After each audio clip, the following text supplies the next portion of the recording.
Welcome to the Inspired Intentions podcast. If you've been too busy and not taking care of yourself, it's time to reset habits and plunge into your new normal. My name's Jeff Ford. I'm your host, and I'm joined with my co-host, Rachael Colosino. Hi, Jeff. Hey, how's it going, Rachael? Good. How are you? Hey, guess who we have back again today? We let somebody in, didn't we? We sure did. Oh, yeah.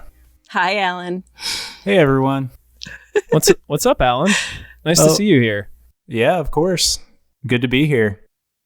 So, of course, we have back our executive producer, Alan Broyhill. And this is another edition of a special bonus episode of Inspired Intentions where we're talking about kind of what life is like right now when we're in the middle of this COVID pandemic. Rachael, it's different. It is different. Things are different. Very different. Very different. Yeah. So we hope this content is helpful and gives you a little levity and a little bit of humor, maybe. And what we're going to be talking about today is all of the things that you can do by video, because who knew? We didn't have to worry about this before. Yeah, I'm sure a lot of people were doing some of this stuff before that lived at a distance, but it's like the masses are now having to be creative and get their social, be social with their friends and family and coworkers, just like we're doing literally right now. Yeah. Yeah. It's nice to see your faces. Yeah, no doubt. Yeah, I like that we're all in different rooms too. I think that makes the podcast more safe in general. Yes. Mm-hmm. Thanks for noticing my background, which is the set of Hamilton. Sorry, we didn't give you a shout out for that. Downloaded that special Looks for you great. guys. Thank you. So, hey, Alan and Jeff, what is the either the craziest thing that you guys have ever done on video or the thing that you wish you had recorded on video? Alan, you want me to start? Yeah, go for it, man.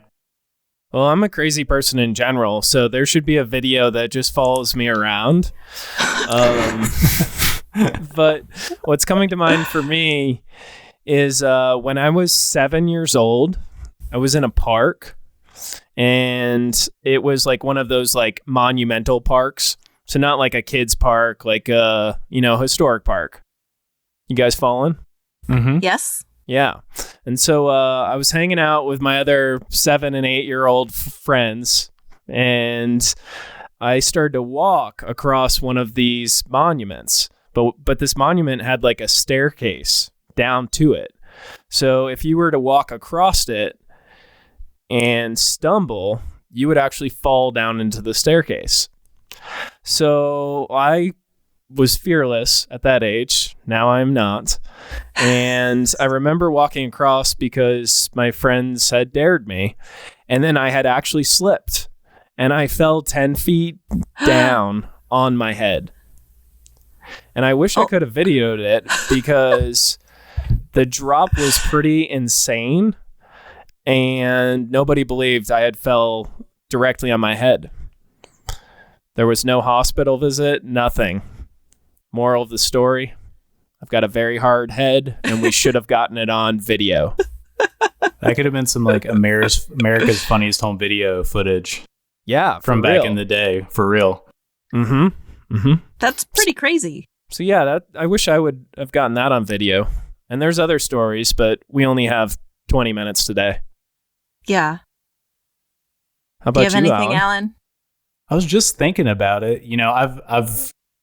I'm an adrenaline person, and there's a lot of stories like that. I wish there would have been some like childhood memories that we could have gotten on video from me, for sure. Kind of like Jeff's.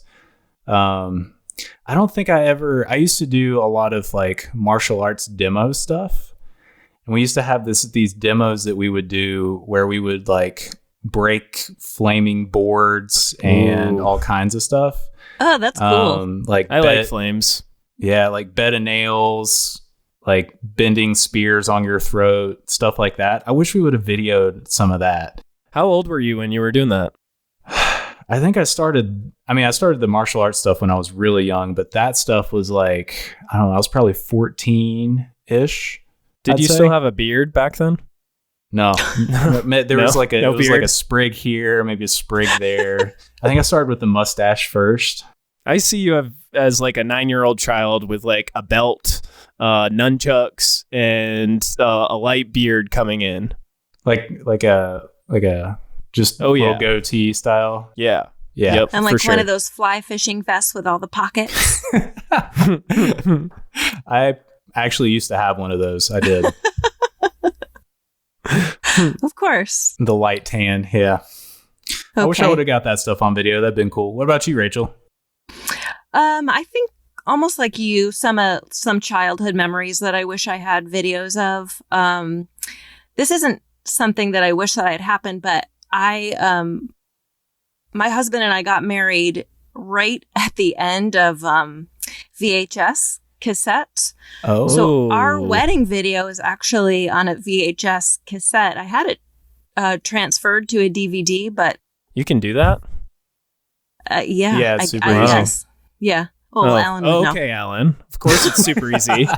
For a guy like you who was growing a beard at 9 years old.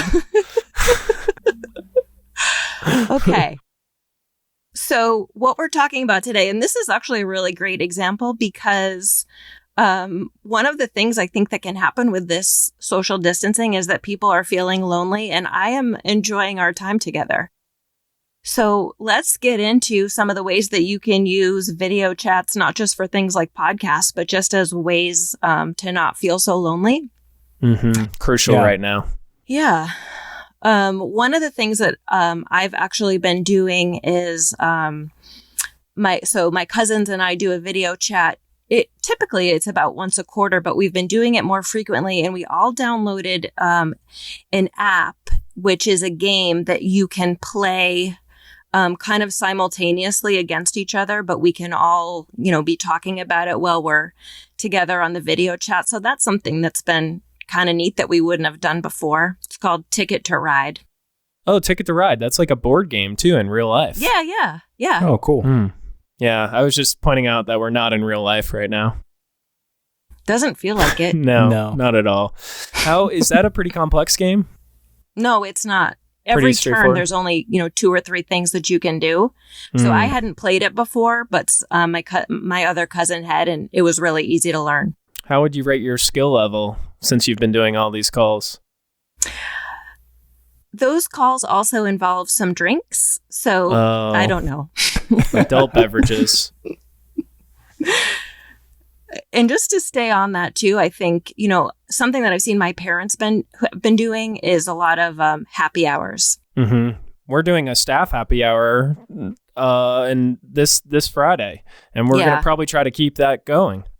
Yeah. It's just a really nice way to connect with people. But have you guys been doing any video chats with people besides with me? Yeah, I have. I actually did a virtual happy hour with a couple of friends from Georgia the other day, which was super cool. I think we ended up with like 5 people on there.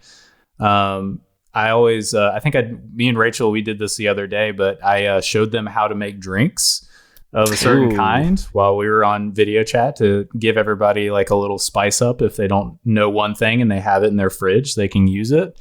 So that's super cool. Really cool. You can kind of figure out who has what and make a cocktail out of it, or a mocktail if you don't drink. That's also a good option, which is super neat. I've been doing a lot with my family too.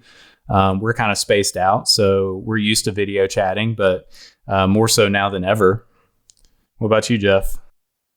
Well, I've been doing quite a few video chats, specifically with my nephews and getting up there because a lot of my family is like completely quarantined, people working from home. And so, Lindsay and I have always been pretty on top of FaceTime, given Mia's introduction to the world. So everyone always wants to see her. So it's pretty easy to get on video calls or to be asked to do something via video when you have a 4-month-old. When you have Mia. Yeah. So I really usually don't have to invite myself. I get invited to the video call.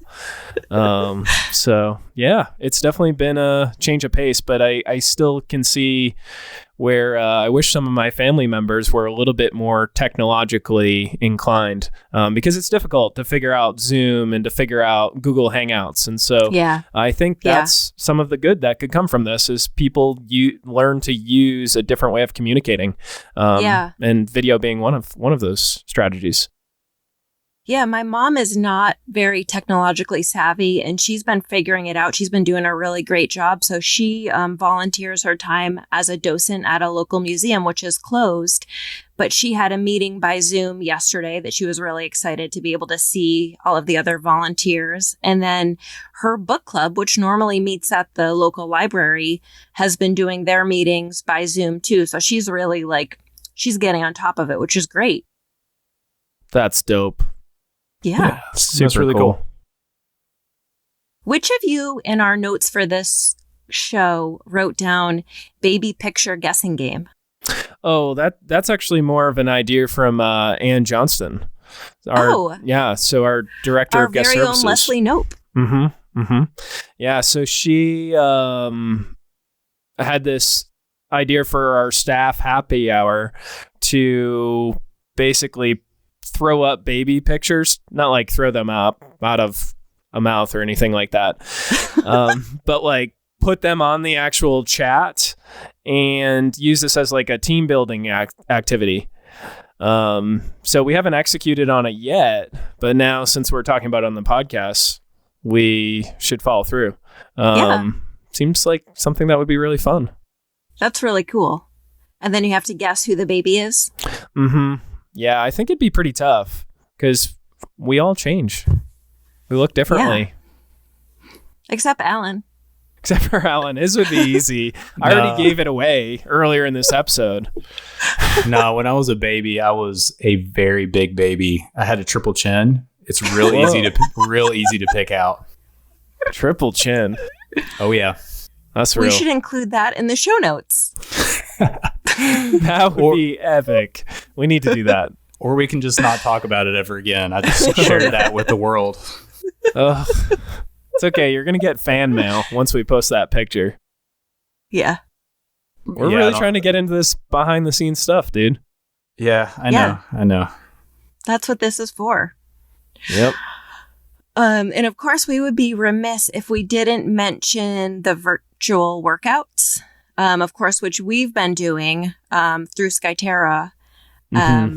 And so that's a way, I know a lot of people have been using those to not only keep moving and stay accountable, but also to feel like they're working out with people instead of just like working out by themselves in their living room or whatever they have to do. Yeah, I think that's a super good use of video to be reminded, because I was talking to one of our past guests and she's in New York City. And so in the heart of New York City, everything's locked down at this point in time. And her trainer has a high volume of clients, and this is like his main means of supporting himself.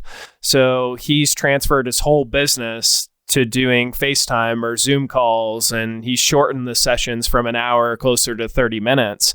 And so I think it's a really great use of him still supporting himself and then also staying in touch with his clients.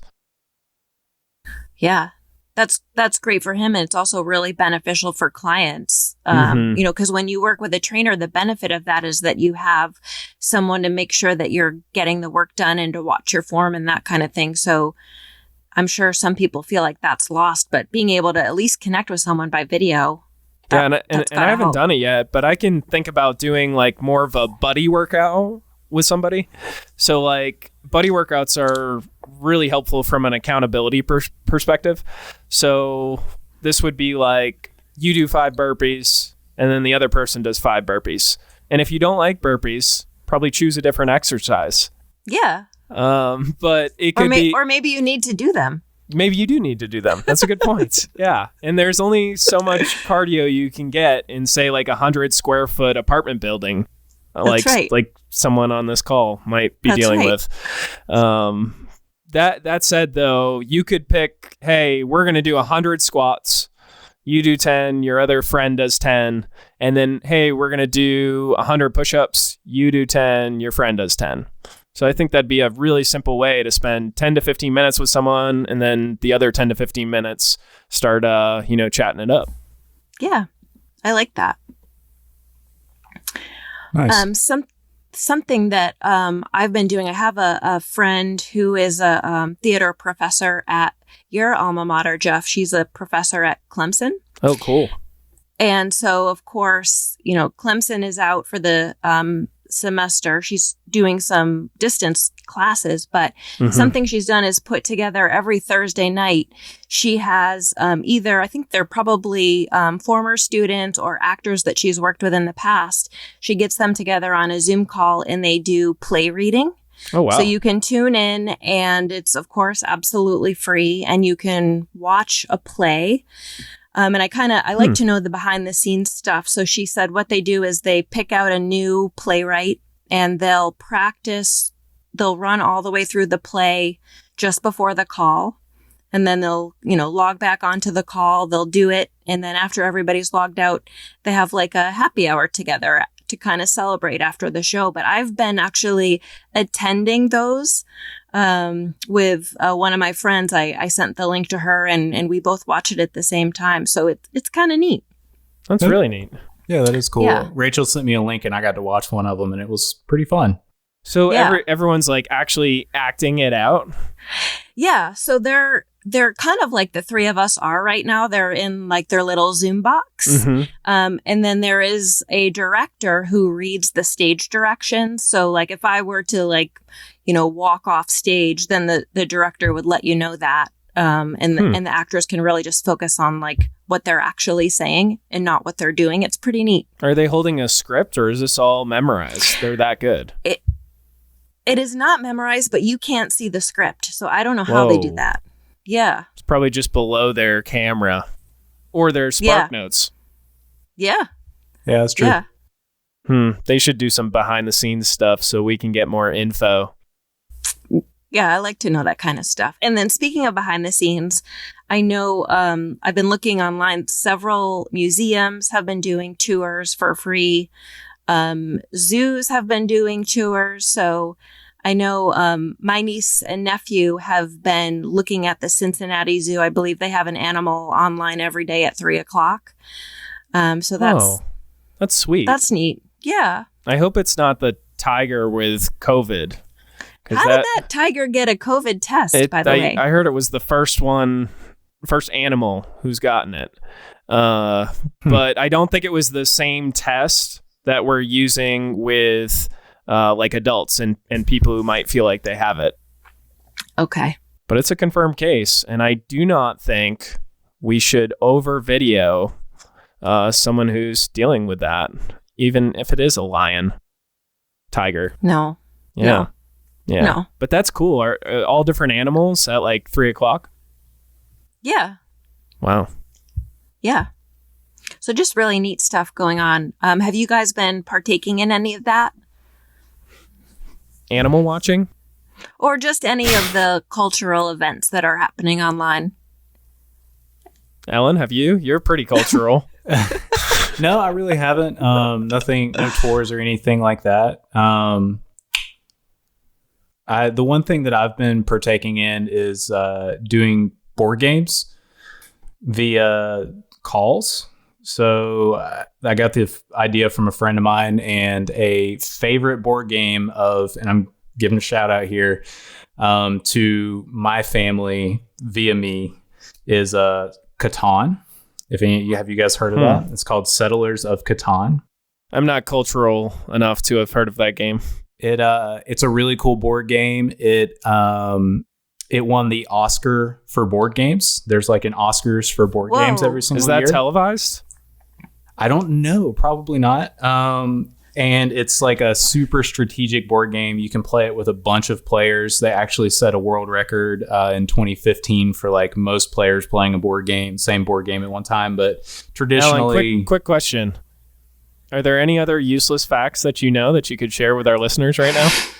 A lot about Catan. I love this board game. It's super fun. So The idea here, though, is that you can, if like my sister has the physical board game herself, and so do I also have one, we could set them up exactly the same and have a camera on each one, and then have also like our cell phone facing us and play the board game and move everybody's pieces for them back and forth.